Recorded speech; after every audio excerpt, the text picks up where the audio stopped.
Bonjour à tous. En introduction, je vais rapidement vous présenter la Ligue de foot professionnelle. On est organisateur de compétition, régulateur de compétition, c'est les compétitions qui s'affichent sur l'écran. Et on a un deuxième métier qu'on a développé plus récemment, qui est effectivement le développement à la fois commercial, marketing et digital, d'où mon arrivée à la Ligue il y a 1 an, de promotion et de visibilité de nos compétitions. Donc, vous voyez, il y a 4 compétitions qui sont majeures et une compétition de e-sport qui s'appelle l'Orange e-Ligue 1. Je passe vite parce que ce n'est pas forcément le plus intéressant. Ce qui est intéressant, c'est les tendances qu'on a observées en termes de consommation du football. Donc, le football, c'est le sport le plus populaire. C'est 90 minutes, c'est live, il y a un coup d'envoi, il y a un coup de sifflet final. Et historiquement, ça s'est toujours consommé en télé. Alors, il y a un déclin de la télé, nous, ce qu'on appelle linéaire, c'est-à-dire que la consommation s'est fragmentée. Et ce qui est assez intéressant, c'est de se rendre compte que les nouveaux usages, les nouvelles tendances de consommation, les nouveaux devices, le podcast, c'est un super exemple. On est en train d'essayer de craquer un podcast foot, on n'y arrive pas, donc je suis ravi que Orange le fasse. Et évidemment, les réseaux sociaux, qui sont un gros sujet pour nous, puisque c'est un énorme carrefour d'audience pour nos fans. Et un key insight, avant de plonger sur la partie vraiment social media. Donc Canal+, qui est notre diffuseur principal, il faut savoir que l'abonné Canal+, aujourd'hui, il a un âge qui a vieilli au fur et à mesure des années, mais aujourd'hui, l'abonné Canal, en moyenne, il a plus de 50 ans. Donc dans une logique où on veut que le football soit accessible à tous, dans une logique aussi de vouloir rajeunir nos audiences, parce que c'est une de nos grosses priorités, dans une logique aussi de vouloir toucher une population qui est plus mixte. Donc il faut savoir que sur les réseaux sociaux, nous, sur nos réseaux sociaux, on a 20% de femmes qui interagissent avec le contenu, versus sur notre site où c'est que 8%. Donc c'est aussi une tendance qui est forte, c'est-à-dire qu'on sait que les femmes interagissent beaucoup plus sur le contenu foot sur les réseaux sociaux. Donc il y avait c'était assez naturel pour nous de se développer sur ces carrefours d'audience en sachant que l'engagement était là.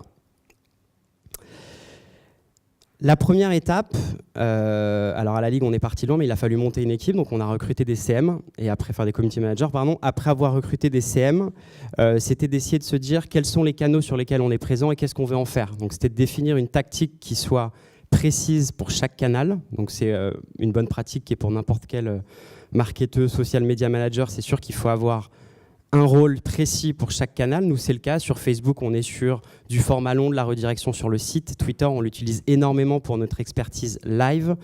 Instagram, vous le savez bien mieux que moi, c'est aussi l'émotion, le storytelling. Et YouTube, c'est où on héberge nos contenus longs depuis quasiment plusieurs années. Donc, c'est un peu le rôle qu'on a défini à chaque canal. Et qui dit rôle défini dit aussi dédié du contenu. Donc si vous prenez le même contenu que vous le dupliquez sur tous les canaux, donc c'est bien, vous faites du reach, en termes d'engagement, on n'y est pas. Donc nous, il y a eu une vraie volonté d'identifier les forces de chaque canal. Donc par exemple, effectivement, YouTube, c'est le format long. C'est tout ce qui est vidéo de plus 1 minute 30, on sait qu'on va aller le poster sur YouTube. Les teasers, on va les mettre sur Twitter. L'interaction live, c'est sur Twitter. Quand on doit relayer un jeu concours et qu'on veut faire du reach, c'est sur Facebook. Tout l'immersif, l'inside, c'est sur Instagram. Donc, on a essayé d'identifier le type de contenu qui marche sur chaque plateforme, de décliner tous ces contenus. Et effectivement, nous, notre objectif principal, je l'ai passé très vite sur la slide d'avant, mais aujourd'hui, c'est de faire du reach et de l'engagement. On veut que les fans s'intéressent à nos compétitions. Et je pense qu'en football, il y a un raccourci qui est un peu facile, c'est de se dire que le football, c'est très populaire et ce ne sera jamais concurrencé. Moi, je pense fondamentalement le contraire. Il y a une prolifération de contenu aujourd'hui et il faut faire exister son contenu. Et c'est de le faire via une stratégie qui permet d'offrir le contenu sur la bonne plateforme. En termes de bonnes pratiques, donc là je rentre dans notre quotidien qui est le week-end on a des matchs, enfin quand on arrive à avoir des matchs, mais le week-end on a des matchs et on essaye d'avoir des bonnes pratiques en termes de diffusion de ce contenu et de générer de l'engagement. Donc je vous donne un exemple très précis, un des faits de jeu majeurs au foot, c'est les buts. Et en l'occurrence, donc là on a un exemple d'un but de Toulouse. L'objectif de nos community managers, c'est de pouvoir sortir une créa maximum 1 minute après le but. Donc ça, c'est hyper important parce que Twitter, je ne sais pas si vous êtes déjà allé sur Twitter un soir de match, les matchs sont en top TT, les gens interagissent, les journalistes sportifs sont là, les fans sont là. Donc nous, en tant que ligue, on doit exister au niveau du contenu.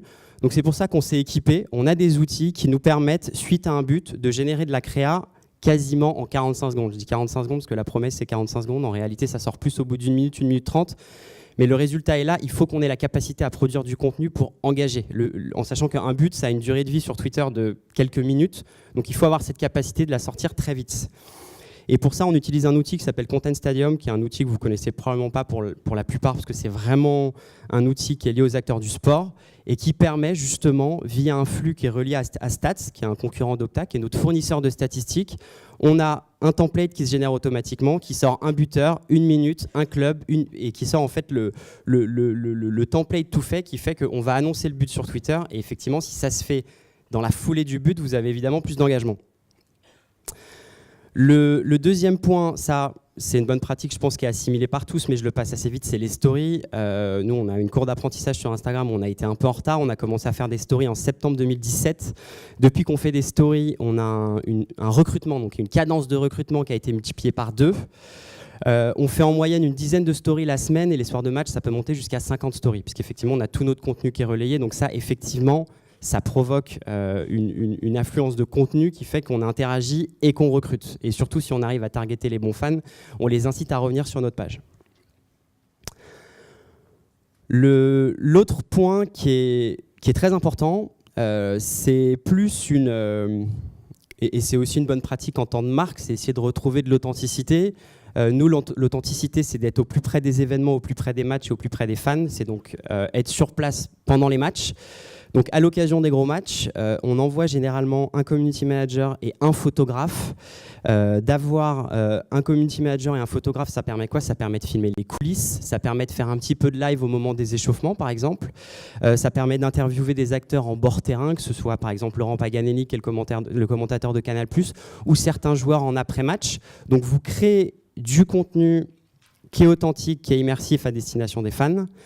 Et mécaniquement, ça augmente le taux d'engagement parce que déjà, on en produit beaucoup plus parce qu'on a un community manager qui est sur place, un community manager qui est à Paris qui poste le contenu, plus un photographe. Donc l'animation que vous venez de voir, c'est notre photographe qui l'a monté juste après, qui l'a posté dans la foulée. Et ça a été un de nos records de tweets en termes d'interaction et d'engagement parce que ça a quasiment été posté dans la foulée du match alors qu'il y avait un petit montage à faire. Donc voilà, au-delà, il y a eu la réactivité et on a aussi la partie immersive chez nous qui est très très importante. En termes de chiffres, encore une fois, nous, le social media, c'est un sujet qui s'est structuré au sein de la Ligue de foot professionnelle il y a 1 an et demi, donc on est toujours en apprentissage, mais on a quand même réussi à avoir quelques beaux achievements l'an passé. Donc on cumule à peu près 7,5 millions d'abonnés sur tous nos réseaux, donc c'est les 4 réseaux principaux que j'ai cités. La saison dernière, donc la saison 2017-2018, nous on raisonne en saison de football, on a quasiment fait plus 15% en recrutement d'abonnés. Le taux d'engagement a aussi augmenté, donc ça c'était positif, c'est de se rendre compte qu'on recrute une audience qui engage. Et si on regarde en détail les réseaux, on se rend compte que sur la plupart de nos réseaux, Facebook, c'était le réseau où on avait déjà le plus, j'ai pas envie de parler de plafond de verre, mais on avait déjà une communauté qui était assez importante parce qu'on cumule à peu près on a 2,5 millions sur la Ligue 1 et sur les autres compétitions, on atteint au total 4 millions. Mais c'est surtout sur Instagram où on a fait x2 grâce à tous les efforts que j'ai cités précédemment avec la partie réactivité et la partie immersive. C'est pas pour autant qu'on essaye de se reposer sur nos lauriers. Alors c'est pas très lisible, mais en fait vous voyez nos 5,5 millions qui sont tout à droite, donc on est le championnat de France. Ensuite vous avez l'Italie, vous avez l'Allemagne, vous avez l'Espagne, vous avez l'Angleterre qui cumulent des dizaines de millions de followers. Donc c'est aussi un travail de développement à faire et qui se fait de manière générale à la Ligue puisqu'on essaye justement de se développer sur tous les fronts et de faire en sorte que nos compétitions soient plus visibles. Et en guise de conclusion, je crois que je suis plutôt pas mal, c'était de vous parler d'un sujet qui est la personnalisation. Donc en fait, nous, en termes de personnalisation, et c'est aussi une bonne pratique, n'importe quel marketeur, si vous envoyez un contenu qui est personnalisé, vous avez beaucoup plus de chances d'engager. Donc nous, il y a un élément qui est très fort, c'est le club de cœur. Donc on arrive à identifier les fans qui ont un club de cœur. C'est Reims, c'est le PSG, c'est l'OM. Et en l'occurrence, d'avoir un club de cœur, ça permet de targeter des créas qui sont spécifiques et d'avoir plus d'engagement. Et ça, j'en parle en conclusion, parce que c'est un de nos gros focus pour cette saison. C'est quasiment d'avoir 80% de nos créas qui sont personnalisés. Voilà. Et j'ai terminé. Merci beaucoup, on peut l'applaudir.